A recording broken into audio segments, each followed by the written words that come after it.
राहिलेली आहेत ती 100% कामं करू आणि त्या कामासाठी आमचा पाठपुरावा दर दिवशीच असतो. रोजच आम्ही आमचे इंजिनियर असो की मोठे अधिकारी असो त्यांना कॉल करतच असतात, पण ती काही कामं अजूनपर्यंत होत नाही. लोकांना असं वाटत असेल का नगरसेवक काही पाठपुरावा करत नाही का, असं भरपूर लोकांना असं भरपूर वेळेला वाटतं. पण तुम्ही काल परवाच्या स्टँडिंगला बघितलं असेल की आमचे बहुजन विकास आघाडीचे प्रवीण शेट्टी साहेब असतील किंवा अजीव पाटील असतील किंवा सर्वजण की कामं झाली पाहिजेत त्यासाठी फंड उपलब्ध व्हायला किंवा अडचणी येतात समोरच्या लोकांकडून. नमस्कार, मी अजय वर्मा आणि आपण सगळे पाहतात थिंकिंग ऑफ यूथ, विचार युवकांची. सध्या आज रविवारचा दिवस आहे, 2 ऑगस्ट तारीख आहे. आपण बघू शकता प्रभाग क्रमांक 3 या ठिकाणी आपण उपस्थित आहे. आज इकडे ब्लड कॅम्पचं आयोजित करण्यात आलेलं आहे. संपूर्ण बहुजन विकास आघाडी इकडचे स्थानिक नगरसेवक जे येत्या 5 तारखेला रोहन सावंत त्यांचा वाढदिवस आहे, त्या अनुषंगाने या ठिकाणी ब्लड डोनेटचा कार्यक्रम आयोजित करण्यात आलेला आहे. ब्लड डोनेट बघितलं असेल तर संपूर्ण आपण वसई विरारमध्ये मोठ्या प्रमाणात बहुजन विकास आघाडी करत असते. कारण करोना होता, त्याने एक ध्येय घेतला होता का जेवढं जास्त ब्लड आपल्या इकडनं ते लोकांसाठी सेवेमध्ये उपलब्ध होणार त्याची ते सेवा करत आहे. आता ब्लड डोनेशन कार्यक्रम आपण करत असताना सुद्धा इकडचे अनेक ठिकाणी लोक येतात, ब्लड देतात, पण त्या लोकांची कसं प्रकारे अवस्था असते, काय असते, या सर्व गोष्टी आपण नक्की तुम्हाला जाण्याचा प्रयत्न करू. प्रत्येक ब्लड डोनेट हे चांगल्यापणाने आपला स्वच्छ शरीर ठेवण्यासाठी ब्लड डोनेट करत असतो. सध्या या ठिकाणी उपस्थित सर्व मान्यवर प्रभाग 1 प्रभाग 3चे नगरसेवक आहे, त्यांच्याकडे आपण चर्चा करणार आहे सध्या काय परिस्थिती आहे सध्याची आणि कशाप्रकारे पुढे वसई विरारचा दशा असणार आहे. सध्या आपल्याबरोबर सदा पाटील आहे. सदा पाटील जे आपण प्रभाग क्रमांकचे परत एकदा नगरसेवक झालेले, लोकांनी आपल्याला परत भरघोष मताने निवडून दिलेलं आहे. काय बघणार, कशाप्रकारे 6 महिने झालेला आता तरी पण कामाची अवस्था अजून थांबलेली आहे, काय म्हणणार? बघा सर्वांनाच माहिती आहे, हे 5 वर्ष आपलं प्रशासन लागवड असल्या कारणाने सर्व काम ठप्प झालेलं आहे. आणि आता जे आम्ही निवडून आल्यात तर ते निवडून आल्यानंतर आम्ही जे लोकांना आश्वासन दिलेलं आहे का जी तुमची कामं राहिलेली आहेत ती 100% कामं करू आणि त्या कामासाठी आमचा पाठपुरावा दर दिवशीच असतो. रोजच आम्ही आमचे इंजिनियर असो की मोठे अधिकारी असो त्यांना कॉल करतच असतात, पण ती काही कामं अजूनपर्यंत होत नाही. लोकांना असं वाटत असेल का नगरसेवक काही पाठपुरावा करत नाही का, असं भरपूर लोकांना असं भरपूर वेळेला वाटतं. पण काय पाहिजे का, आम्ही 24 तास लोकांशी संपर्क असतो आणि अधिकाऱ्यांना पण आम्ही इंजिनियरला वगैरे वारंवार फोन करत असतो. आता तुम्ही बघत असेल आपल्या अख्ख्या वसई वसई नालासोपारा विरारमध्ये पूर्ण रस्ते खड्डे झालेले आहेत. आता गणपतीसारखा मोठा सण येतो तर आम्ही वारंवार फोन करत असतो का खड्डे बुजवा आणि जे कॉन्ट्रॅक्ट दिलेलं आहे, ज्यांनी कॉन्ट्रॅक्ट घेतलेलं आहे त्यांना वारंवार दिवसाला 3 कॉल करून तरी ते खड्डे काय काम होत नाही. लोकांची कशी दुर्दशा अशी अवस्था झाली की ते गाड्या चालवतील का खड्ड्यामध्ये गाडी पडते, त्यांची लोक पडतात खड्ड्यामध्ये, गाड्यांचा खर्च निघतो.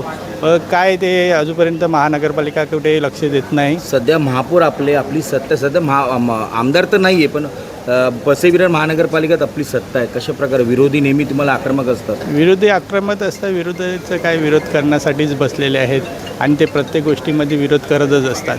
आता आमचे महापौर असल्याकारणाने महापौरने सांगितलं आहे जेवढी कामं काढता येतील तेवढी कामं तुम्ही काढा, ती तुम्ही सर्व पूर्ण करून टाकू आपण.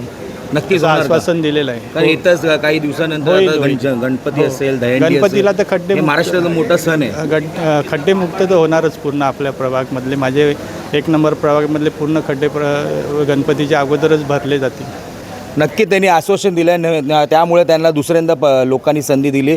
सध्या रोहन सावंत उपस्थित आहे. रोहन सावंत यांचा वाढदिवस आहे येत्या 5 तारखेला, पण आजपासून त्यांचा कार्यक्रम चालू झालेला आहे. ते अनेक ठिकाणी त्यांनी कार्यक्रम राबवलेला आहे, पण ते लोकांना सांगत नाही. रोहन सावंत असेच प्रकारे एक युवा वर्ग मानले जातात जे नेहमी प्रकारे लोकांमध्ये चर्चेत असतात. 12 वर्ष झाले ते समाजकारणामध्ये काम करत असतात आणि आजपर्यंत त्यांनी आपला कामाचा दिखावा केला नाही, म्हणून त्यांनी हे ब्लड डोनेट करायचं म्हणून त्यांनी दाखवलेलं. बाकी अनेक कार्यक्रम त्यांनी केलेला आहे. काय सांगणार रोहन सावंतजी? युवा वर्ग आणि आपल्याला संधी दिली भरघोष मताने, आपण पण प्रभाग 3चे नगरसेवक झाले आणि संपूर्ण युवावर आपला पाठिंबा आहे, काय म्हणणार? सर्वप्रथम तर माननीय लोकनेते हितेंद्र ठाकूर आणि क्षितिज ठाकूरच्या माध्यमातून आम्ही हे ब्लड डोनेशन कॅम्प असून द्या, नंतर ट्री प्लांटेशन असून द्या, इतर शिबिर असून द्या, तर आम्ही हे सगळे ड्राईव्ह हे सगळे करायला घेतले आहेत. सगळ्या ह्याच्यामध्ये 1 नंबर असून दे, 3 नंबर असून दे, 4 नंबर, 7 नंबर, जेवढे वॉर्ड आहेत तेवढे त्या ह्याच्यामध्ये आपण पूर्णपणे प्रयत्न करतात की त्या युवांना ह्याच्यामध्ये ब्लड डोनेशन बेसिकली काय असतं, रक्तदान हे श्रेष्ठदान हे काय असतं त्यांना कळवावं. त्या लोकांना माहिती पाहिजे ह्याच्या ब्लड कसं नंतर यूज होतं, कसं आम्हाला माहिती आहे स्वतःला की आम्हाला किती फोन येतात ब्लडसाठी. तर त्याच्यासाठी आम्ही ब्लड डोनेशन कॅम्प राबवून त्याच्यामधनं आम्ही दरवर्षी कमीत कमी 50 एक पाऊच तरी आम्ही कुठे ना कुठे ज्यांना ज्यांना गरज लागते त्यांना आम्ही पुरवतात. पण आपण खेळमध्ये पण आपली जास्त उत्सुकता असते. नेहमीच बरोबर तुम्ही खेळमध्ये तो क्रिकेट असो, दहीहंडी असो किंवा इतर कुठल्याही गोष्ट सार्वजनिक मंडळ असो त्या नेहमी तुम्ही पाठिंबा देत असतात. युवांना बेसिकली खेळ म्हणजे हा त्यांचा पहिला प्रायोरिटी असतो. तर हा दहीकरा उत्सव असून द्या, क्रिकेट असून द्या, खो खो कबड्डी असून द्या, त्या लोकांना त्याच्यामध्ये जर प्राधान्य पहिलं भेटतं आपल्या पालघर जिल्ह्यातल्या वसई तालुक्यातल्या मुलांना, तर ते लोक नेहमीच आपल्याबरोबर संगी राहून अजून पुढाकार त्यांचा पुढे जेवढं करता येईल तेवढं आम्ही करायचा पूर्ण प्रयत्न करतो आहे. प्रभाग 3मध्ये काय विजन आपण विचार केला आहे का? 6 महिने झाले अजूनपर्यंत काय काय कामं गतीला लागले आणि अजून काय कामं झाले पाहिजे ते महत्त्वपूर्ण आहे. बघा, हे बेसिक कामं जे आहेत म्हणजे तुम्ही रोडचे असून द्या किंवा गटार असून द्या, गटारची कामं वगैरे आम्ही त्याचे पूर्णपणे पाठपुरावा करून आम्ही ते पूर्ण कंप्लीट करतात आहेत. आता राहिला विषय तर जसं सदा बोलला, एक 5 वर्षापासून प्रशासकीय काळ चालू होतं. हे महानगरपालिकेतले काही अधिकारी आहेत अजून त्याच काळामध्ये आहेत, अजूनपर्यंत ते लोक पुढे काय त्या लोकांचा वाटचाल काय दिसत नाही आहे. तर त्याचं कुठे ना कुठेतरी त्या लोकांना एक वाटचाल भेटेलच आपल्याला पूर्ण जनतेला, जेव्हा ते लोक एक प्रशासकीय काळामधनं बाहेर येतील आणि महानगरपालिकेच्या माध्यमातून ते लोक कामं करतील. कारण नगरसेवकावरती दोष लागतोय, पण हे काम करायचं म्हणजे ते अधिकारी यांचं असतो. आज फंडच नसेल तर तुम्हाला काम करायला कुठून भेटेल? नक्कीच याला एक टाईम लागेलच, एका 1.5 वर्ष लागेलच की कधी आपण त्याचा फंड येतील, फंड जमा होतील महानगरपालिकेचे आणि त्याचा पुन्हा आपले रोडचे असून द्या, बाकी इतर कामं असून द्या, त्याला आपण पाठपुरावा करून आपण त्यांच्याकडनं करून घेऊ. महत्त्वाची गोष्ट, गेल्याच वर्षी रमाबाई पडली होती. हा पावसाळा सीझन आपणच आपले लोक धावून त्या लोकांना रेस्क्यू केलं, पण 17 लोकांचा नाहक बळी गेला. अनेक लोकांना अजून नोटीस आलेली आहे, त्यांना ऑडिट करायला सांगितलं, त्यांना रिपेअरिंग करण्यास सांगितलेलं आहे, पण संपूर्ण विभागात झालं आहे का आपण बघितलं आहे. कारण महानगरपालिकेचे अधिकारी अंडर टेबल काम करत असतात. त्याने रिपेअरिंगसाठी नोटीस दिली पण रिपेअरिंगचा पाठपुरावा केला नाही आहे. त्यावरती काय? आम्ही लोकांना आवाहन करतो आहे की ज्या ऑडिट झालेल्या बिल्डिंग आहेत महानगरपालिकेतर्फे, C1 असून द्या की C2A असून द्या, त्यांना त्यांचं एक पुढाकार म्हणजे एक त्यांचं डिसिजन घ्यायला की त्या लोक खरंच त्यांची बिल्डिंगची अवस्था तशी आहे का. त्यांना स्वतःना पण त्या लोकांना मी सांगतो की प्रायव्हेट तुम्ही ऑडिट करून घ्या, जेणे करतात की असं नको दुर्घटना व्हायला की जशी रमाबाईची झालेली होती तशी. तर त्या लोकांनी स्वतःचं डिसिजन त्या बिल्डिंगमध्ये राहून त्या लोकांनी सगळ्यांनी घेतलं आणि जर आम्हाला कळवलं तर आम्ही त्यांना आम्ही पूर्णपणे सहकार्य करून घेऊ. नागरिक सतर्क राहायला पाहिजे. नक्कीच नागरिकांना समजलं पाहिजे की हे बिल्डिंग कोणत्या अवस्थेमध्ये तुम्ही राहतात आहेत आणि कोणत्या अवस्थेमध्ये तुम्ही पुढचं डिसिजन घेतलं पाहिजे. जर ती खरंच C1ची बिल्डिंग असेल आणि ते लोक खाली करत नसतील तर त्या लोकांना त्याचं डिसिजन फर्मली घेतलं पाहिजे. बघितलं ज्या प्रकारे हा स्वतः यांनी सांगितलेलं आहे, कशा प्रकारे प्रभागात नोटिसा येतात, नोटीसचा पाठपुरावा करतात, कुठे ना कुठे अधिकारी वर्ग हे कुठे चांगलं काम करत नसतात. सध्या वसंत वरेजी पण आहे. वसंत वरेजी काय म्हणणं, आपण पण ह्या ठिकाणी बहुजन विकास आघाडीचे सक्रिय कार्यकर्ता मानलं जातं. सध्याची अवस्था आणि अगोदर 5 वर्ष जेव्हा आपली सत्ता अवस्था कशी आहे? आत्ताच रोहन सावंत आणि सदानंद पाटीलनं सांगितल्याप्रमाणे बरेच ठराव हे जुने आहेत. तुम्ही काल परवाच्या स्टँडिंगला बघितलं असाल की आमचे बहुजन विकास आघाडीचे प्रवीण शेट्टी साहेब असतील किंवा अजीव पाटील असतील किंवा सर्वजण की कामं झाली पाहिजेत, त्यासाठी फंड उपलब्ध व्हायला किंवा अडचणी येतात समोरच्या लोकांकडून. त्या अडचणी खरं म्हणजे लोकांच्या कामासाठी, जनतेच्या कामासाठी अडचणी आल्या नाही पाहिजेत.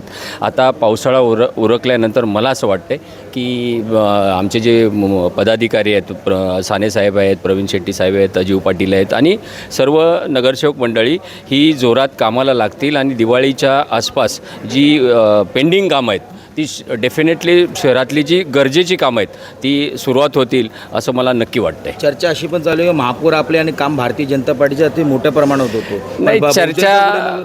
नाही चर्चा तर हे बघा, ते समोरचे लोक आहेत, चर्चा तर करणारच. विरोधी पक्षाला विरोधी पक्षाचं काम करायचं असतं. परंतु तुम्ही बघा, महापौर जे आहेत आमचे अजीवजी पाटील, हे वसई विरार आणि नालासोपारा शहराच्या बाबतीत इतके ज्ञात आहे, स्वतः ते इंजिनियर आहेत. त्यामुळे त्यांना आणि आमचे सगळे जे सिनियर लोक आहेत त्यांना सगळ्यांना माहितीत कुठली कामं करायची आणि कुठली नाही करायची. त्यामुळं ते मतभेद वगैरे असं काही नाही की तो त्यांचा समोरच्यांचा वाढ आहे असं नाही आहे. ही जनता आहे, ती महापालिकेची जनता आहे. कामं ही सगळ्यांची होत राहतील आणि होतील. नक्की होणार. बघितलं ज्या प्रकारे सर्वांनी आश्वासन दिलेलं आहे, बहुजन विकास आघाडीचे 71 ह्या नगरसेवक आता वसई विरार महानगरपालिकेमध्ये आहे. त्यांचं म्हणणं आहे का महापौर पण त्यांचा आहे, सर्व सत्ता त्यांची, पण सध्या वसई विरार महानगरपालिकेमध्ये फंड नाही आहे. त्यामुळे लोकांची तर कुठे ना कुठे दूर अवस्था होते. आता सध्याची जी परिस्थिती आहे, पावसाळा लागलेला आहे, रस्त्याची अवस्था बघितली, गटराची अवस्था बघितली तर फंड नसल्यामुळे कुठल्याही प्रभागात काम होत नाही, पण विरोधी आक्रमक होताना दिसत आहे. या सर्व गोष्टी कशा प्रकारे असणार, नागरिकांना नक्की पुढे चांगला दिवस बघायचा भेटणार आहे का, ह्या सर्व गोष्टी तुम्हाला पुढेही दाखवायचा आपण प्रयत्न करू. धन्यवाद.